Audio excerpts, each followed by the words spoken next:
dua generasi yang dominan masa kini, Gen X dan Gen Y.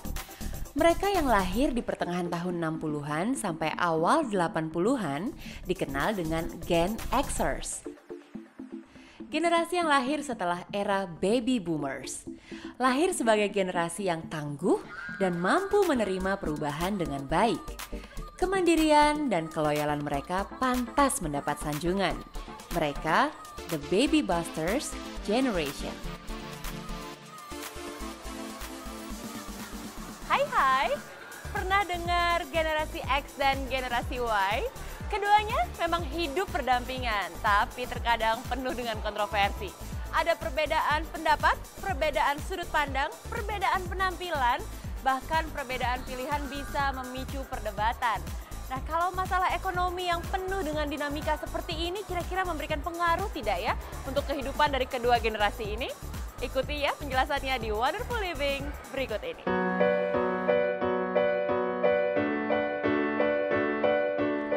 Dalam pekerjaan, saya terbiasa berhadapan dengan banyak orang. Bukan hanya mereka yang seprofesi, tapi juga mereka yang bertolak belakang jauh dari apa yang saya geluti.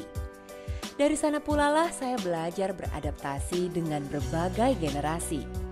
Saya memilih untuk membuka pikiran demi membiarkan hal-hal baik terserap utuh sebagai wawasan. Ya, saya lahir dari Gen Y, yang dikenal dengan sebutan generasi milenial. Konon katanya generasi yang lebih terbuka terhadap segala perkembangan yang terjadi. It's a change of generation. We will see.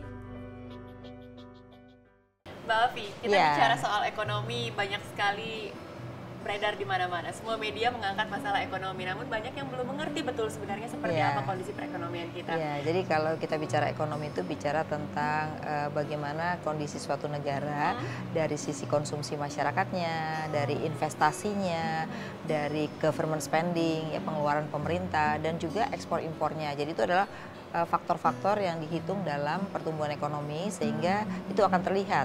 Kalau pertumbuhan ekonominya itu tinggi, itu cenderung perekonomiannya, masyarakatnya juga cenderung lebih baik dalam berkonsumsi. Tapi kalau perekonomiannya biasanya stagnan, biasanya masyarakatnya itu tidak meningkat, konsumsinya tidak meningkat, tapi akan flat aja gitu ya. Nah, kalau kita lihat pertumbuhan dunia, pertumbuhan ekonomi di negara berkembang sekarang lebih tinggi daripada negara maju gitu. Kenapa? Karena populasi itu sangat menentukan pertumbuhan ekonomi ya. Nah, negara maju sekarang kalau kita perhatikan 70% usianya di atas 65, biasanya orang yang cenderung sudah pensiun, tidak punya penghasilan yang banyak sehingga konsumsinya juga mulai menurun ya. Nah, berbeda dengan negara berkembang termasuk Indonesia, kenapa bisa tumbuh 5%?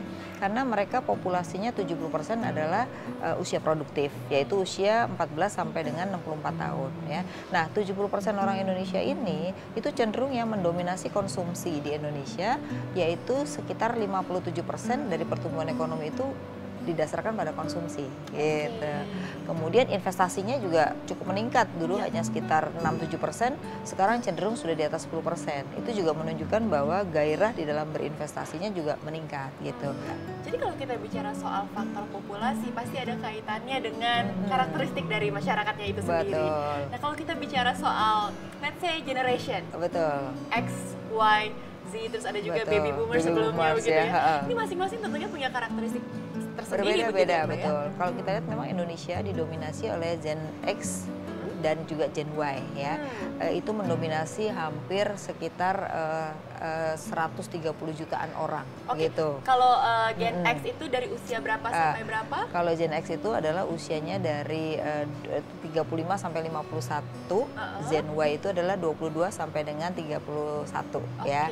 Nah, ini sebenarnya angkatan kerja yang masuk pada dunia kerja di mana-mana. Jadi dia yang punya penghasilan ya. Jadi orang inilah yang paling banyak berkonsumsi dan juga paling banyak berinvestasi. Nah, oleh karena itu memang harus kita pelajari karakteristiknya ya. Kalau baby boomers itu kan usianya sudah 50-an gitu ya.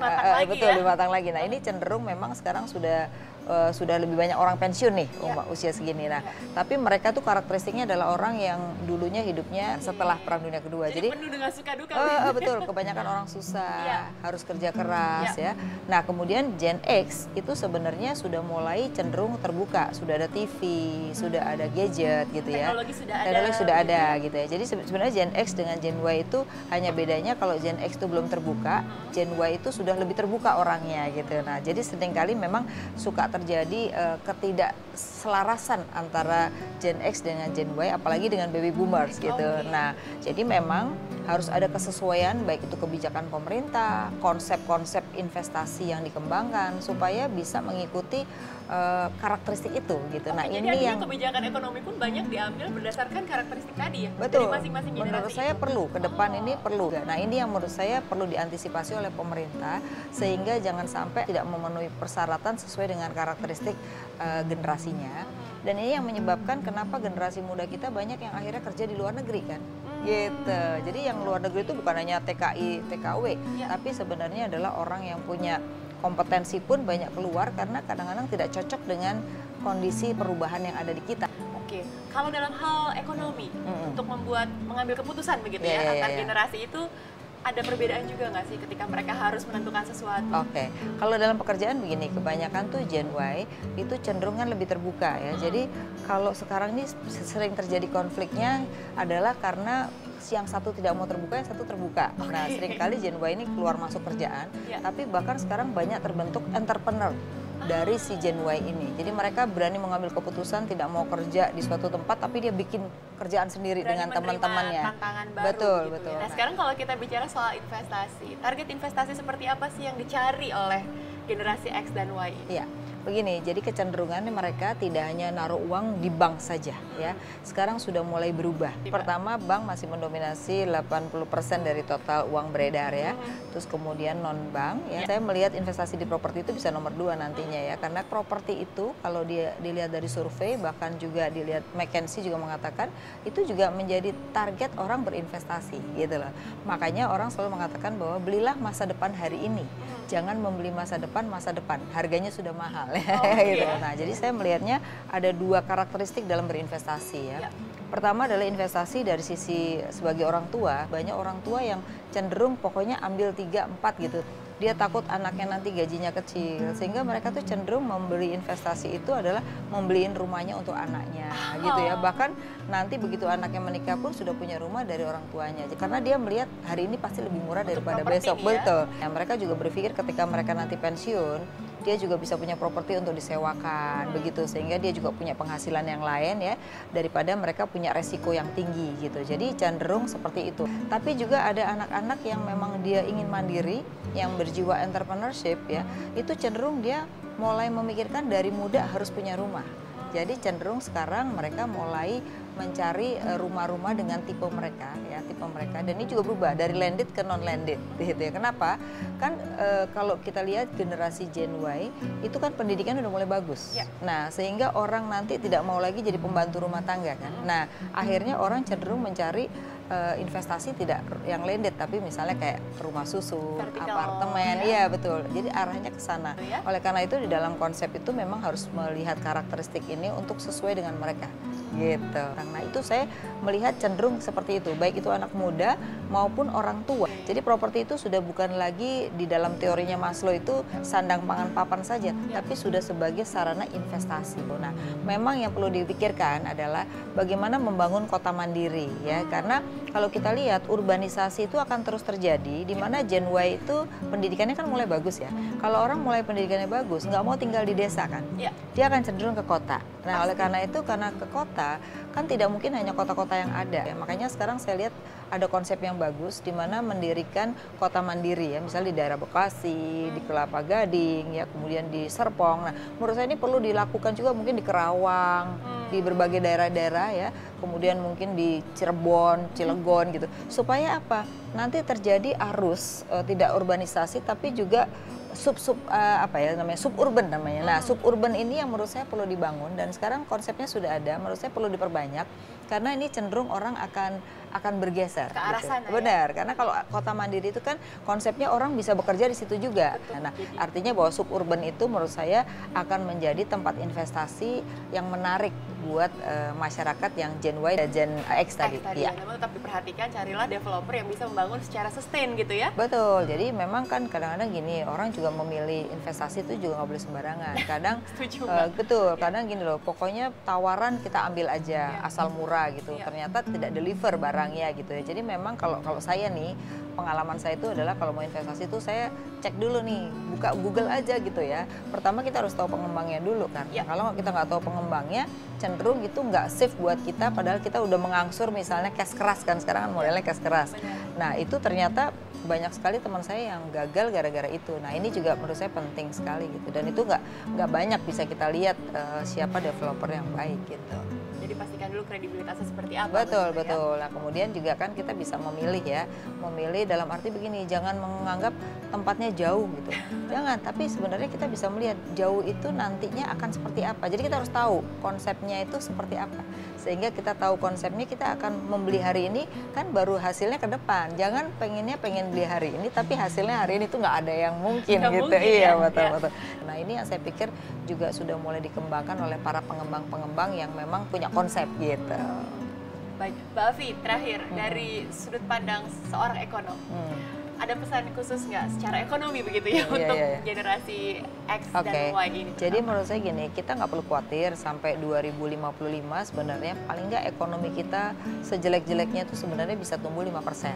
Kalau lebih bagus lagi bisa tumbuh 6-7% ya. Artinya bahwa kita nggak perlu khawatir dengan kondisi ekonomi. Karena begitu kita khawatir, kita nggak konsumsi kan. Nah begitu nggak konsumsi ya restorannya tutup, perusahaannya nggak jalan. Tapi begitu kita yakin ekonomi ini bagus, semua orang berkonsumsi, ekonomi jalan gitu. Jadi sebenarnya ekonomi baik atau tidak itu sangat tergantung behavior dari masyarakatnya. Nah, karena tadi yang berpenghasilan ada di Gen X dan Gen Y, maka dua generasi inilah yang sangat mempengaruhi konsumsi itu jalan atau tidak gitu. Jadi menurut saya kita harus optimis karena sampai 2055 itu sebenarnya kita adalah ekonominya akan baik terus ya. Oleh karena itu kita harus memanfaatkan sumber daya yang ada di dalam negeri ya.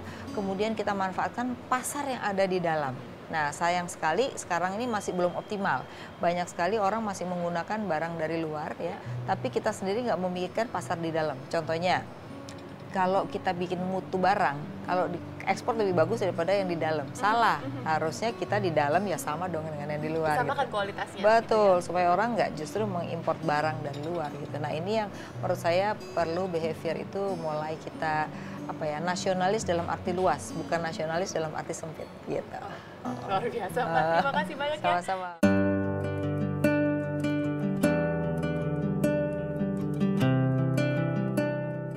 Saya beruntung berkembang di tengah beberapa generasi, mulai dari baby boomer hingga generasi alpha yang hadir lewat pria kecil kesayangan saya.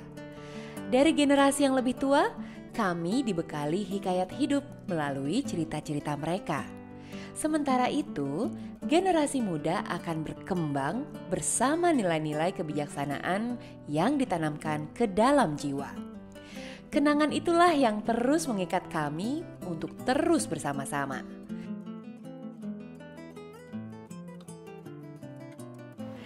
Banyak kalangan yang menyebutkan daya inovasi serta kreativitas yang tinggi akan melahirkan produk-produk yang juga memiliki daya saing yang tinggi, termasuk di bidang properti.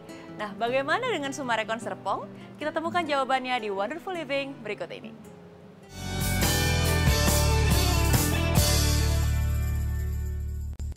Sumarekon Serpong mempersembahkan unit baru apartemen Serpong M-Town. Kemewahan hunian modern bernuansa resort yang memberikan suasana tinggal berbeda. Miliki unit-unit baru di lantai favorit apartemen Serpong M-Town dengan promo KPR 5,99%. Lokasi strategis depan Sumarekon Mall Serpong. Penjualan unit baru Sabtu 19 November pukul 10 di Plaza Sumarekon Serpong. Untuk informasi hubungi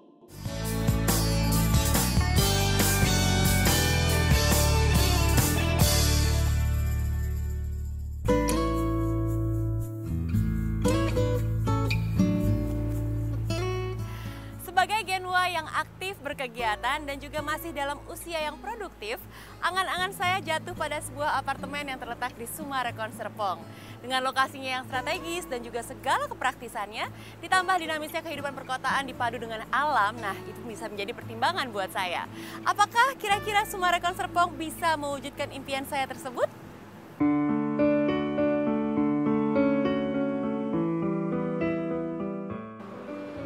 Ini saya kaget loh, pas duduk di sini baru jelas kelihatan progresnya ya, pembangunan apartemen di Sumarekon Serpong ini.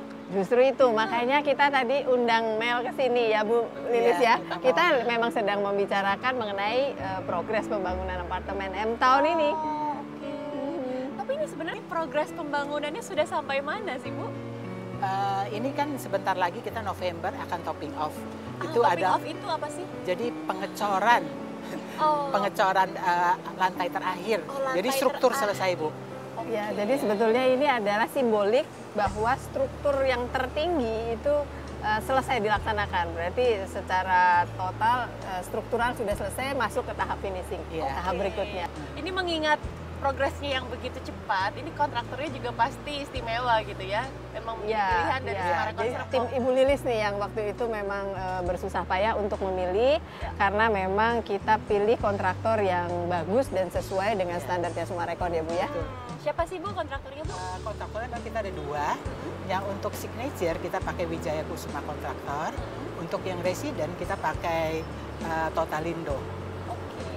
Lalu kalau kita bicara soal kualitas lagi nih Bu, apa sih yang dilakukan untuk bisa tetap menjaga kualitasnya agar terus berkembang, terus menjadi yang terbaik begitu? Jadi untuk menjaga konsistensi dari mutu, kita memang mengadakan satu mock-up satu lantai ya, dari MTS maupun MTR.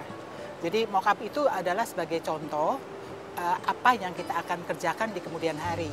Nah, mock-up ini akan ditinjau dari timnya Bu Mahda juga, tim marketing, justru direksi kita juga akan lihat apa yang masih kurang di mock-up itu kita perbaiki. Oh, jadi bisa mengevaluasi dari sana ya? Karena tujuannya mock-up ini untuk ini ya Bu ya, untuk panduan bagi kontraktor nih. Jadi kita bikin satu lantai, beberapa tipe begitu, dan kontraktor harus mengacu untuk mutunya di situ, begitu ya Bu Lilis ya? Jadi itu sebagai nanti berikutnya semua akan ikutin yang contoh itu. Sekarang teknologi juga semakin maju. Kita cari bahan yang bisa mempercepat. Misalnya kita bikin plesteran. Sekarang juga ada mutu plesteran yang bisa mempercepat pekerjaan. Terus selain itu juga kita ada memakai tangga kebakaran. Kita pakai precast sekarang. Jadi itu untuk mempercepat juga lebih cepat dan mutunya juga lebih baik juga. Kalau saya boleh diceritakan sekali lagi nih Bu, kelebihannya atau keistimewaan dari apartemen di Sumarekon Serpong ini apa sih? Kalau keistimewaannya banyak ya. Memang waktu itu terbukti bahwa pada saat launching apartemen Serpong M-Town ini diminati oleh begitu banyak orang. 7.000 orang waktu itu yang mendaftar untuk memilikinya. Kemudian dari situ kita melihat bahwa memang konsep yang ditawarkan itu memenuhi dari kebutuhan konsumen kita gitu kan ya. Jadi fasilitas-fasilitasnya pun demikian lengkap, dan yang paling istimewa adalah sebetulnya lokasinya, karena dia berlokasi di seberangnya SMS. Langsung. Ya betul, SMS ini adalah mall yang udah jadi ya Bu ya. Betul. Dan nantinya ini akan dihubungkan langsung. Jadi dari apartemen Serpong M-Town ini akan ada Skybridge. Jadi Skybridge ini akan menghubungkan antara Serpong M-Town dengan Mall Sumarekon Mall Serpong atau SMS biasa dikenal begitu. Ya. Bu, tunggu deh. Dulu saya dengernya tuh bukan M-Town loh namanya. Kenapa kok namanya M-Town, Serpong M-Town sekarang? Notice juga rupanya ya Mel ya. Tadi soal Ibu sebut Serpong M-Town begitu kan? Iya. Memang ini mau kita gitu ya. Kita sebut dengan M-Town gitu. Jadi seperti halnya dengan SMS gitu ya. Orang terkenalnya, mereka kenal SMS dengan SMS, padahal sebetulnya adalah Sumarekon Mall Serpong gitu ya. Jadi ini adalah nama ngepop gitu. Jadi rupanya waktu setelah launching tuh ya Bu Lilis ya, kita kan ada beberapa kali ketemu dengan customer kita, sering lah ya, karena mereka PPJB atau apa, mereka tuh sebut dengan M gitu. Serpong M-Town, Serpong M-Town gitu ya.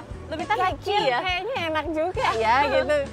M-Town gitu, kayaknya enak banget gitu. Oke dah, kalau gitu memang berarti nama ngepopnya di kalangan customer kita adalah M-Town gitu. Jadi makanya kita sekarang sebut saja, kita populerkan dengan Serpong M-Town. Serpong M-Town. Memang Ya, lebih enak dan lebih enak lebih dan mudah ya lebih mudah, diucapkan lebih ya. modern kan. Iya. Ingatnya juga lebih cepat. Iya, lebih Ya. cepat untuk diingat, lebih Iya. catchy ya. Ya. Lalu kalau untuk konsep secara keseluruhan, pengembangannya nantinya akan menjadi seperti apa, Bu? Ya, jadi memang tidak hanya selesai di apartemen saja gitu. Apartemen Skybridge menghubungkan dengan mall selesai gitu, tidak gitu. Tapi memang ini akan menjadi satu kesatuan integrated yang dilengkapi dengan office. Nah, ada nanti perkantoran akan di sana ada ya? office tower di bagian terdepan dari kompleks ini. Gitu ya Bu Lilis ya. Iya, Dan betul. ini sekarang sedang tahap perencanaan. Dan lebih detail lah perencanaannya. Dan rencana Bu Mahda juga mungkin sebentar lagi akan launching gitu. Iya. Untuk iya. office-nya? Iya, Untuk betul. office. Jadi kita tunggu nih timnya Bu Lilis selesai mendesain dan siap untuk di launching, dan ini adalah office yang strata. Jadi kita jualnya strata. Jadi maksudnya bisa dimiliki? Bisa dimiliki. dimiliki. Ya, jadi ini akan menarik sekali karena biasanya office itu disewakan ya. Tapi ini office yang bisa dimiliki. Jadi bagi calon-calon konsumen kita yang sedang menanti untuk memiliki office di Sumarekon Serpong, ini mungkin saatnya gitu. Tapi tunggu dulu ya, sabar dulu gitu karena Bu Karena Lilis sudah sudah banyak yang nggak sabar ya. Mengingat juga sudah mau jadi Serpong M-Town-nya gitu Iya. kan. Ditambah lagi terintegrasi dengan SMS, sedangkan ada office Iya. Iya. strata nantinya Iya. ya. Office itu juga kita di bawahnya ada retailnya Bu. Oh. Jadi untuk memenuhi yang berkantor di atas ya. betul. Jadi Dan menjadi lengkap bagian ya. juga ya Bu ya dari Betul. SMS ini. Jadi nyambung karena nantinya kita sambungkan, konsepnya pun akan kita tarik ke sana. Iya. Gitu. Jadi ada retail juga di sana. Jadi selain orang dari apartemen bisa apartemen dan office bisa ke seberang, tapi orang seberang juga bisa masuk ke Iya. areal retail yang ada di areal seberang. Gitu. Jadi menarik sekali. Ini ada berapa unit sih keseluruhannya, Bu? Jumlah unit dari MTS adalah 1.128 unit. Dari MTR-nya 3.356. Jadi total kita cukup banyak, ada 4.484 unit. 444 unit. Semua 10 tower ya Bu ya. Dan hebatnya ini sudah terjual kira-kira 80%. Wow. Nah, pasti Melani nanya kan, kemana yang 20-nya? Nah, 20%-nya ini adalah 20% yang sengaja kita simpan. Karena apa? Karena ini adalah unit-unit yang terbaik. Gitu. Jadi kita memang sengaja pada saat bangunan ini sudah mulai terlihat, seperti sekarang nih sudah terlihat skyline-nya kan ya. Nah, juga Bu Lilis sudah siapkan show unitnya gitu kan. Nah, ini akan menjadi momen yang tepat untuk menjual unit-unit yang terbaik yang kita sengaja simpan ini. Ya, Bu. Ibu terima kasih ya Bu ya. Bu Lilis terima kasih. Terima kasih Bu. Sukses untuk Serpong M-Town-nya ya Bu ya. Terima kasih. Sumarekon Serpong kembali memasarkan unit-unit terbaik di proyek Serpong M-Town. Terletak di lokasi presisius, tepat di jantung kawasan. Apartemen Serpong M-Town ini terletak tepat di seberang Sumarekon Mall Serpong, yang nantinya akan terhubung melalui Skybridge. Nantinya juga akan hadir strata office tower di area komersial distrik yang akan semakin menambah value untuk investasi ataupun pilihan untuk hunian di proyek Serpong M-Town ini. Serpong M-Town terdiri dari dua bagian utama, yaitu M-Town Signature dan M-Town Residence. Saat ini, proyek Serpong M-Town telah berada pada tahap untuk topping off. Topping off kalau untuk konsumen apartemen merupakan satu momen yang ditunggu-tunggu.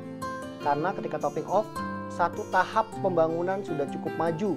Ini merupakan bentuk komitmen Sumarekon Serpong untuk menjaga kepercayaan konsumen kami. Saat ini akan dipasarkan unit-unit terbaik yang memang selama ini disimpan di proyek ini.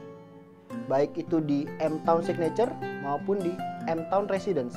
Untuk M-Town Residence, harga yang ditawarkan adalah mulai 400 juta rupiah untuk tipe studio dan 900 juta rupiah untuk tipe 3 kamar tidur. Untuk M-Town Signature akan dipasarkan mulai harga 1 miliar rupiah untuk tipe 1 kamar tidur hingga 2,1 miliar rupiah untuk tipe 3 kamar tidur. Nantinya akan tersedia beberapa pilihan cara bayar yang cukup banyak kami siapkan.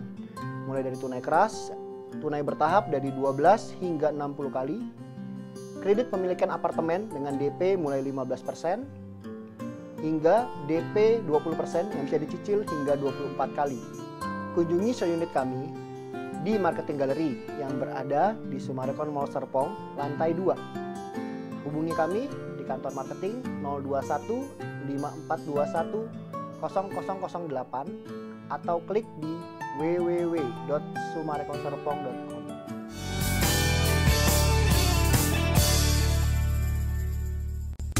Summarecon Serpong mempersembahkan unit baru apartemen Serpong M-Town. Kemewahan hunian modern bernuansa resort yang memberikan suasana tinggal berbeda. Miliki unit-unit baru di lantai favorit apartemen Serpong M-Town dengan promo KPR 5,99%. Lokasi strategis depan Summarecon Mall Serpong. Penjualan unit baru Sabtu 19 November pukul 10 di Plaza Summarecon Serpong. Untuk informasi hubungi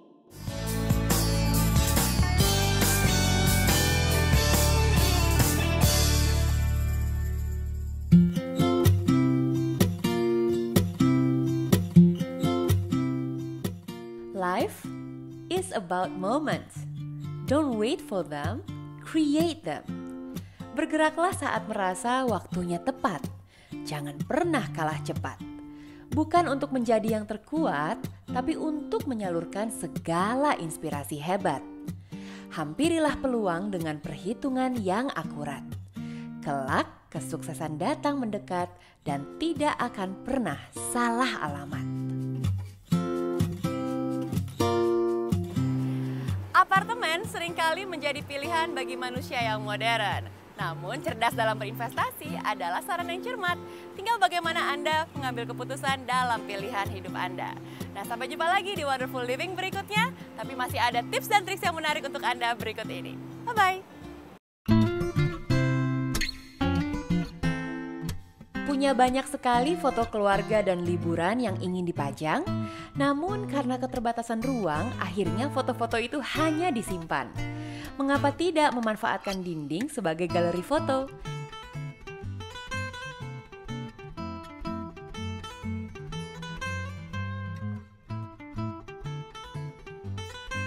Gimana? Sudah semua foto favoritmu dipajang? Selain lebih rapi, penampilan rumah juga jadi lebih ciamik kan? Oh iya, jangan lupa tetap perhatikan sisi artistiknya ya. Sampai jumpa di Tips and Tricks Wonderful Living berikutnya. Wonderful Life, Wonderful World. Bye-bye.